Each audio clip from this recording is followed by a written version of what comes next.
entrepreneur, Chris Zanetos. So welcome to WCCS, Mr. Zanetos. Thanks, Adam. Really happy to be here.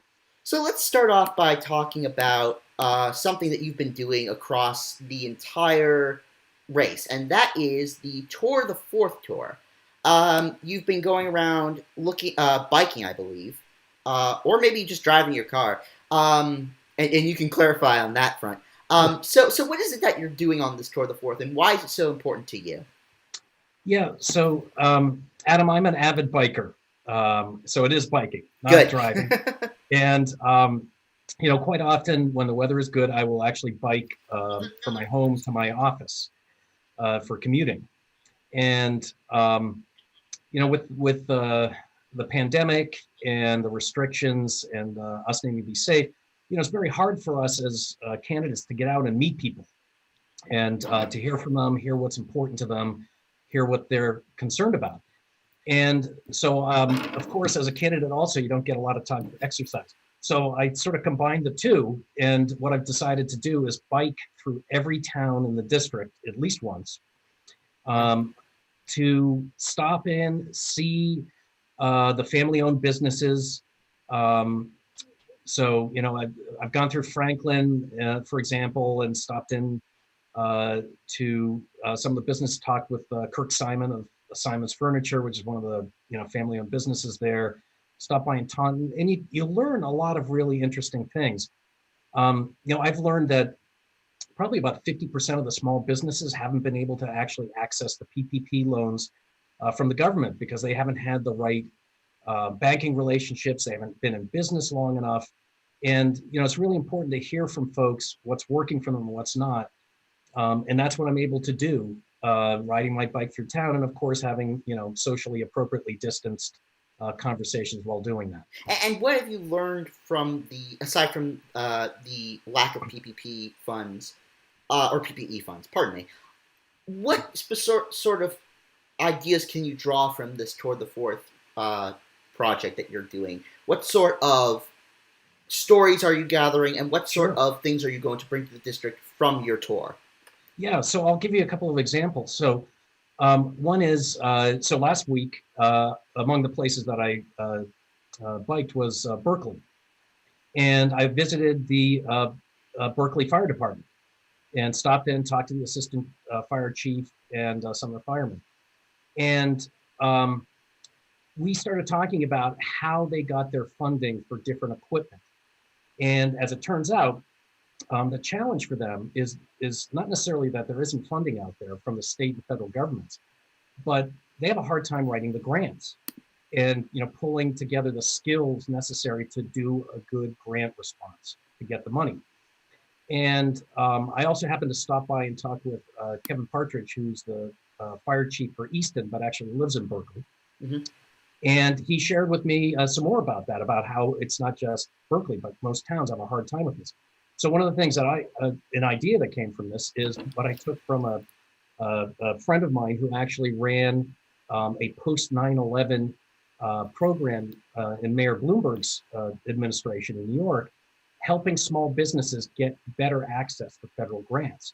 We can have an opportunity to work better as a district to pool our resources to get better grant writing for the benefit of all of our fire departments. Mm-hmm. So that's one idea that came out of this. Another is in Taunton. I stopped by the Pearl restaurant owned by a woman named Odette Costa, who's just a great American success story. She's an immigrant, opened up this business, on her own, and she's really focused on bringing the community together. Well, I stopped and visited her when they were not open at all except takeout. And she ushered me to the back room, this function room.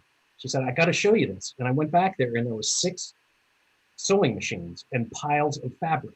And she said, those women who are outside selling food at the side of my business, they have a catering business that's not been doing any business.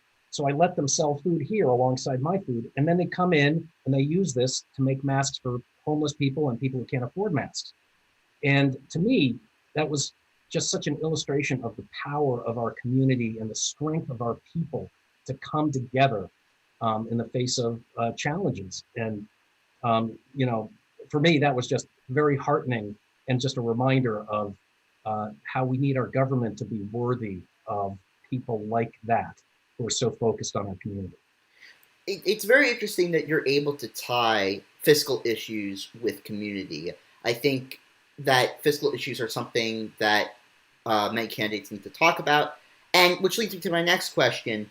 Um, you do seem to be really focusing on that, but there's also a desire for social issues such as climate change, healthcare, which is very important right now due to the rising spikes in the South, as well as maybe some hotspots back in Massachusetts. So what I'm asking is, what is your idea about tying the fiscal message of running as a candidate to the social message? Can it be done? Can you find the equal opportunity in a in fiscal opportunity, or the fiscal opportunity in all social advents? Yeah. So there's a lot to that question. So I'll see what I can do. And stop me if I don't address part No, of it. no, keep on, keep on. But so first of all, um, I don't believe that we can achieve social justice without economic justice, Mm-hmm. right? And clearly, we're I hope we're getting to a point as a society where we can more effectively address the systemic racism, which we know is there in our institutions. All you have to do is look at the data to know that that's the case. And uh, we have to be proactive in doing that.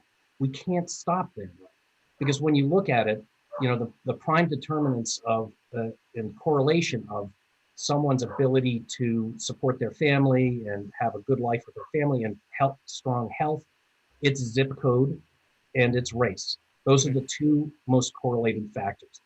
And we've got to move forward to eliminate all of the obstacles that face so many of our people, a majority of our people, from being able to get ahead and build a better life for their families. And that means addressing access to healthcare, because without that, you can't work effectively in your jobs.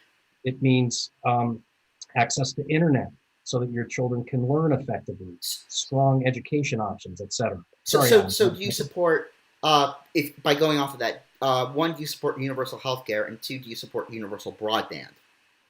So I do support universal health care. Mm-hmm. I believe that we should expand Obamacare as noted in Joe Biden's plan, Mm-hmm. to make it truly available as a safety net for everyone and a public option for everyone who can afford their own insurance. Okay.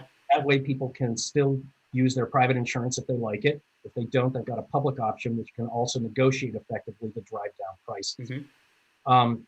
And I do support universal broadband.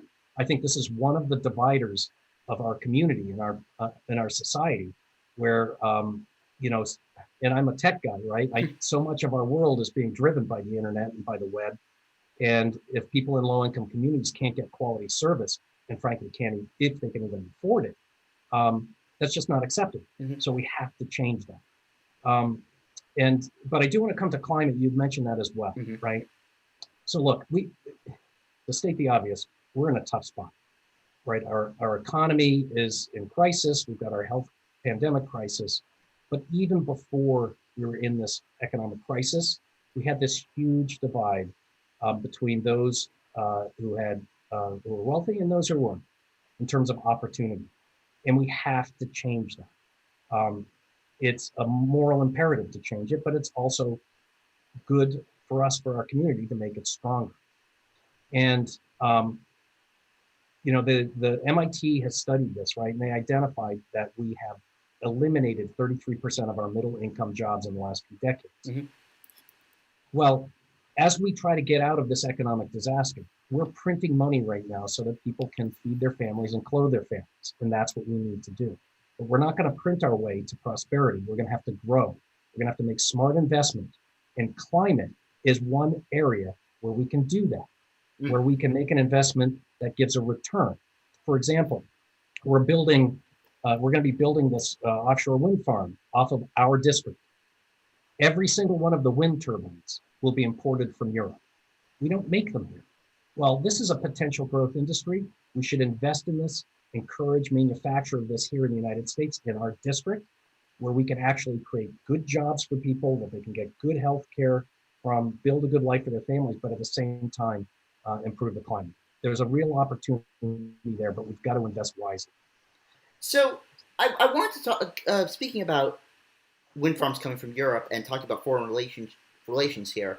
Um, During a Needham Wellesley Democrat forum that I observed, one thing that you note that we should do for our foreign relations is improve upon our relationship with China. Now, I think that's admirable, but many people, I think, both in a party or outside of a party, without party affiliation, might be thinking, well, wait a minute. This is we're trying to be friends with a country um, who abuses IPs, who focuses on not telling much of the truth in terms of press freedom. Um, it would make some people a little uneasy. So maybe how define on what you mean by excuse me uh, strengthening our relationship with China or repairing it, as you said. Well, actually, what I think I said and I hope I said was resetting and rebuilding. Resetting, rebuilding. That's what it is. Right? Thank you about that. So look, the first time that my second company was attacked from Chinese IP addresses was the year 2000. So I'm well aware of the wholesale pilfering of our intellectual property. It is a reality. And we've got to take steps appropriate to protect our intellectual property so our businesses can continue to grow and employ people with good jobs.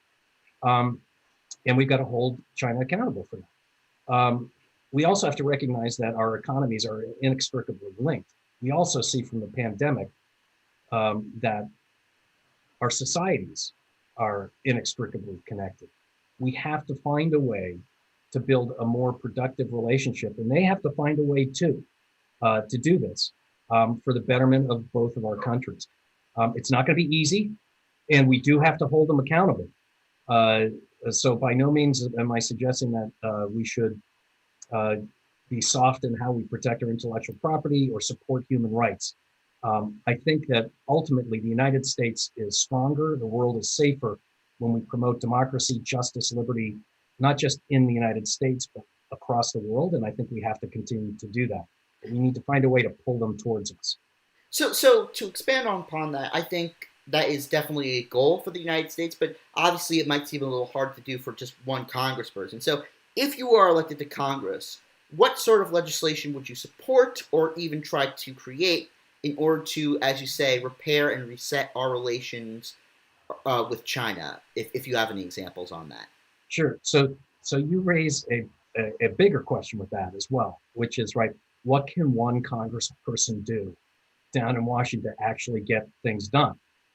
And this is why I think we need to start sending different types of people down to Washington. We need to send people down who build win-wins, right? They enable people to get a win instead of building this zero-sum game opportunity that we see and hear so much down in Washington. Mm-hmm. We need to find a way where we can work together for mutual gain. And I think that's the opportunity. We can, for example, work around things like vaccines in a way. Now, they're going to have to be much more open with their information, which they haven't been, and we're going to have to hold them accountable for that. But I think we have to both have strength in repairing our alliances, and that's one thing that I would do in Congress, is I would repair the alliances with our democratic allies around the world, and that will give us the strength then to work with China and drive them towards our way of thinking. I just want to say, very impressive with the action there. That was probably the first time we ever got some real breaking news action right there on our interviews. So that was a lot of fun. Yeah, sorry about that. No, it's fine. I have to do one for someone's an interview outside doing some construction work apparently. Yay! Hey, look, you're already doing infrastructure. There you go. Speaking of vaccines, I do want to talk about something that has come up in the news, and that is the recent development of a vaccine in Oxford. Now, this is going quite fast. Some scientists say it could be at the end of the year, maybe at the beginning of next year, but they're optimistic. However, and I'm sure that many